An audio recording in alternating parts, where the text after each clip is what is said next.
Hello students, आज हम लोग पढ़ेंगे किरचॉफ लॉ।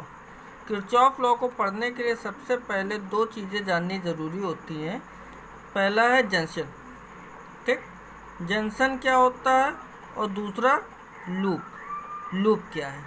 तो देखिए, in any circuit the point, circuit में एक ऐसा पॉइंट जिसमें 3 और मोर कंडक्टिंग वायर, मतलब 3 या 3 से ज़्यादा, 3 और मोर, 3 या 3 से ज़्यादा वायर जिस जगह पर, जिस पॉइंट पर मिलते हैं उन्हें, उसे क्या कहा जाता है? नॉन एज जंक्शन, मतलब उसे जंक्शन कहते हैं। जैसे ये दिया हुआ है, एक ये वायर दिया है, ठीक, मान लिया, एक दूसरा ये दिया हुआ है, ठीक, और तीसरा ये वायर दिया। तो 3 वायर एक जगह पे ऐड हो रहे हैं, मीट कर रहे हैं, मिल रहे हैं, इसलिए इसको क्या कहा जाएगा? इस पॉइंट को जंक्शन, ठीक। दूसरा क्या है? लूप। तो loop, a closed conducting path is known as loop, मतलब क्लोज्ड कंडक्टिंग पाथ को हम लूप कहते हैं, ठीक। जैसे एक ये सर्किट दिया हुआ है, रेजिस्टेंस भी दिया हुआ है, सेल भी दिया हुआ है, इसमें जो ये करंट फ्लो होगा वो कैसे होगा? क्लोज्ड लूप, ठीक। मतलब इसमें जो पोटेंशियल डिफरेंस होगा या करंट कहा जाए, दोनों क्या होंगे इसमें? क्लोज्ड लूप में, ठीक। अब देखते हैं किरचॉफ लॉ, किरचॉफ का first law. Kirchhoff first law को किरचॉफ करंट लॉ भी कहा जाता है और जंक्शन लॉ भी कहा जाता है। इसको शॉर्ट में हम KCL भी कहते हैं। क्या कहते हैं? KCL। In any electrical circuit the algebraic sum of all the currents meeting at any junction is always zero. मतलब किसी भी इलेक्ट्रिकल सर्किट में जो करंट फ्लो हो रहा है उसका सम जंक्शन में कितना होगा? जीरो। मतलब sigma I equal to zero.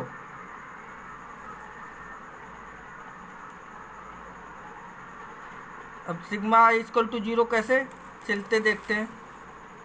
मान लिया कि इसमें 3 वायर है, ये जंक्शन है, ये यहाँ से 2 एम्पियर करंट फ्लो हो रहा, यहाँ से 3 एम्पियर करंट फ्लो हो रहा। तो अगर हम देखिए, यहाँ से जंक्शन की ओर जा रहे हैं, ठीक, जो करंट है वो जंक्शन की तरफ जा रहा है। अब यहाँ से ये जंक्शन से बाहर जा रहा, ठीक। तो यहाँ पर कितना करंट बाहर जाएगा? 2 एम्पियर, 3 एम्पियर, टोटल 5 एम्पियर। मतलब ये दोनों करंट जो 2 एम्पियर और 3 एम्पियर दिए, यहाँ पर आके 5 एम्पियर हो जाएंगे, 5 एम्पियर करंट बाहर जाएगा। अब देखा जाए तो जंक्शन में कितना करंट है? 3 to 5, और ये बाहर जा रहा है इसलिए माइनस हो जाएगा 5 एम्पियर। तो कितना बचा? 0, ठीक।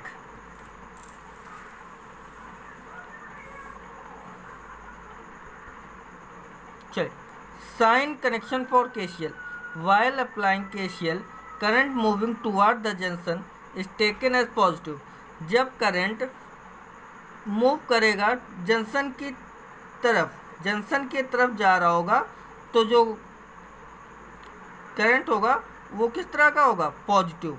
और जब current moving away from the junction से दूर जा रहा होगा या बाहर की तरफ जा रहा होगा करंट, तो वो उसका साइन क्या होगा?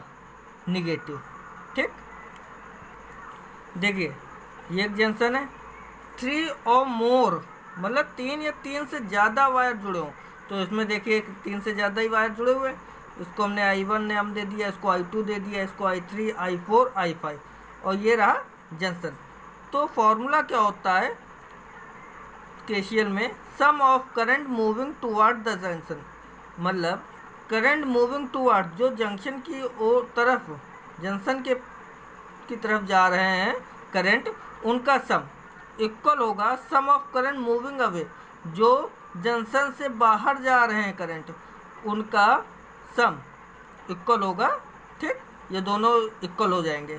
तो सिग्मा आई इक्वल टू कितना होगा, तो सबसे पहले current moving toward the junction, मतलब जो करंट जा रहा है जंक्शन की तरफ, तो कौन कौन से जंक्शन में जा रहे हैं, I1 I2, ठीक, तो I1 प्लस I2, ठीक है। अभी देखते जाइए, I1 को ऐड किया प्लस I2 प्लस I3 बाहर जा रहा है, इसका मतलब इसका साइन निगेटिव होगा तो माइनस I3 प्लस I4 भी बाहर जा रहा है तो माइनस I4 और I5 जंक्शन की तरफ आ रहा है, इसका मतलब प्लस I5 इक्वल टू 0। तो हो जाएगा I1 plus I2 minus I3 minus I4 plus I5 equal to 0। तो I1 I2 प्लस I5 और ये माइनस के साइन I3 या माइनस I4 हम इक्वल के दूसरी तरफ ट्रांसफ़र कर लेंगे तो क्या हो जाएगा I3 प्लस I4। तो ये देखिए I3 और I4 इनका sum of current moving away from the junction, ये जंक्शन से I3 I4 बाहर जा रहे थे तो एक तरफ हो गए ना, और एक साइड में जो जंक्शन की तरफ आ रहे थे, current moving toward the junction और sum of current moving away from the junction, ठीक है। ये हो गया किरचॉफ फर्स्ट लॉ। अब इसका केसीएल मतलब किरचॉफ फर्स्ट लॉ का जो प्रिंसिपल है, प्रिंसिपल या फिर फंडामेंटल बेस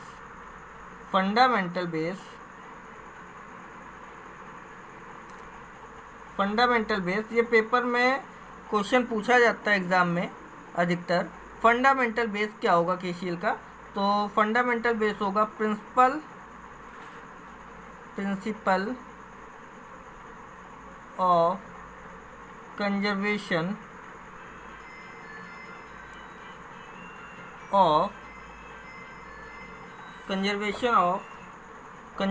ऑफ चार्ज, ठीक। ये खत्म हो गया किरचॉफ फर्स्ट लॉ। अब चलते हैं किरचॉफ सेकंड लॉ की तरफ। तो किरचॉफ सेकंड लॉ क्या है देखते हैं। In any close loop of an electric circuit the algebraic sum of all the potential difference across different elements is always 0, मतलब सिग्मा वी इक्वल टू 0। देखिए उसमें किरचॉफ फर्स्ट लॉ में क्या 0 था, सम ऑफ करंट 0 था, लेकिन किरचॉफ सेकंड लॉ में क्या 0 होगा, सम ऑफ पोटेंशियल डिफरेंस, ठीक। मान लीजिए एक ये सर्किट दिया हुआ है, इसमें रेसिस्टेंस भी जुड़ा हुआ है, सेल्स भी है, ठीक। इसमें जो करंट फ्लो होगा वो किस तरह से होगा, लूप, क्लोज लूप में, ठीक। तो इसका पोटेंशियल मतलब पोटेंशियल करंट बोले, पोटेंशियल जो होगा वो करंट क्लोज लूप में होगा। तो पॉइंट दे दिए ABCD, ठीक। मतलब इसका ये है कि जो फ्लो ये A से जाएगा और वापस कहाँ पर आएगा, फिर से A में, मतलब VA minus VB equal to 0। और इस किरचॉफ सेकंड लॉ का फंडामेंटल बेस क्या होता है, फंडामेंटल बेस क्या होगा, principle of conservation of energy, ठीक। अब देखिए पोटेंशियल मान लीजिए A से B में गया, B से C में, C से D में, D से A में, तो A से B तक पहुंचने में पोटेंशियल प्लस भी हो सकता है, गेन भी हो सकता है, पोटेंशियल ड्रॉप भी हो सकता है। तो पोटेंशियल गेन के लिए हम प्लस भी पॉजिटिव यूज़ करेंगे मार्क, और पोटेंशियल ड्रॉप के लिए माइनस भी, ठीक। तो क्लोज लूप था, तो क्लोज लूप में सम ऑफ पोटेंशियल डिफरेंस कहा गया था, सम ऑफ ऑल पोटेंशियल डिफरेंस। तो close loop equal two plus minus कुछ भी हो सकता है ना, पॉजिटिव भी हो सकता है और निगेटिव भी हो सकता है। तो plus minus V1 plus minus V2 plus minus V3 plus minus dead plus minus Vn equal to कितना होगा, 0। अब आगे देखते हैं how to apply Kirchhoff law. Kirchhoff law का हम यूज़ कैसे करेंगे। सबसे पहले देखते हैं, पहला पॉइंट जो है वो draw current from one more cell, one or more cell, मतलब एक सेल हो या एक से अधिक सेल हो, सबके लिए हम क्या कर, सबके लिए हम मतलब करंट शो करने के लिए एक सेल हो या एक से ज़्यादा सेल भी हम इसमें ले सकते हैं। तो follow KCL for distribution of current, KCL को के रूल्स को फॉलो करेंगे डिस्ट्रीब्यूशन ऑफ करंट, मतलब करंट को बांटने के लिए। मतलब जंक्शन में एक वायर है जो गया और एक ये वायर, एक ये वायर, ठीक। हमने यहाँ से आई करंट फ्लो कराया, तो इधर से कितना करंट हो भाई, अब डिस्ट्रीब्यूट कर दें, तो हमने इधर रख लिया I1, मतलब इधर की तरफ I1, इस वायर में I1 करंट फ्लो हो गया। तो अब इस वायर में कितना करंट फ्लो होगा, तो इस वायर में I2 कर सकते हैं कि I2 करंट फ्लो हो रहा, या फिर I में I1 माइनस कर देंगे तो मालूम पड़ जाएगा कितना फ्लो हो रहा, तो I माइनस I1 भी लिख सकते हैं, ठीक। दूसरा नंबर डायरेक्शन ऑफ लूप, ठीक, या पाथ। तो जो लूप का डायरेक्शन होगा वो देखिए क्या हो सकता है, क्लॉकवाइज या एंटी क्लॉकवाइज।